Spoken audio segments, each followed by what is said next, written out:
পাশে কেউ নাই, ভেঙে পড়বেন না, একাই চলবেন, কোনো সমস্যা নাই। তো এই যে বলছিলাম, পরিবারের লোক পরিবারে বোঝান, দাওয়াত দেন, সব ঠিক আছে। যদি দেখা যায় যে অন ইসলামিক বিষয়ে চলতে ওদের খুব ভালো লাগে, ইসলামিক বিষয় মানতে খুবই আপত্তি, তখন আপনি আপনার রাস্তায় চলেন, তাকে তার রাস্তায় ছেড়ে দেন। ঝগড়াঝাড়ি থেকে জ্ঞান কে চালা যায়, বাবা তুই তোর রাস্তায় চল, আমি আমার রাস্তায় চল। ইব্রাহিম আলাইহিস সালাম কি বলছেন? ইন্নী যাহিবুন ইলা রাব্বি সায়াহদিন। মনের মধ্যে কত শূন্যতা দেখেন, তিনি বলছেন ইন্নী যাহিবুন ইলা রাব্বি সায়াহদিন। পরিবার তাড়িয়ে দিয়েছে, বাবা তাড়িয়ে দিয়েছে, সাথে কেউ নাই, কেউ নাই সাথে, একা। ইব্রাহিম আলাইহিস সালাম একা।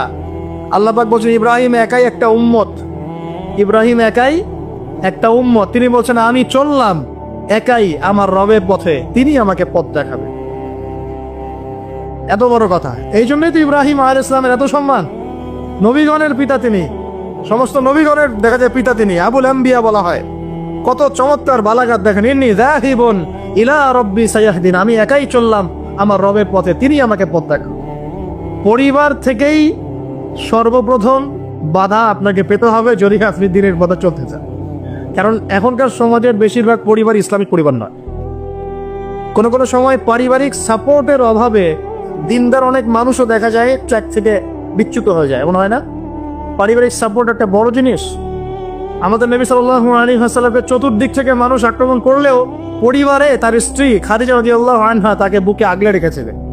এটা অনেক বড় একটা প্রশান্তির জায়গা, যে সমাজের মানুষ আপনার এগেনস্টে কাজ করছে, কিন্তু পরিবারে গিয়ে আপনার স্ত্রী আপনার কাছে, আপনার অনুভব, তাকে সে আপনাকে বুস্ট আপ করছে, আপনাকে উৎসাহ দিচ্ছে, আত্মবিশ্বাস দিচ্ছে, আপনি কিন্তু আবার পথ চলতে পারবেন ইনশাআল্লাহ।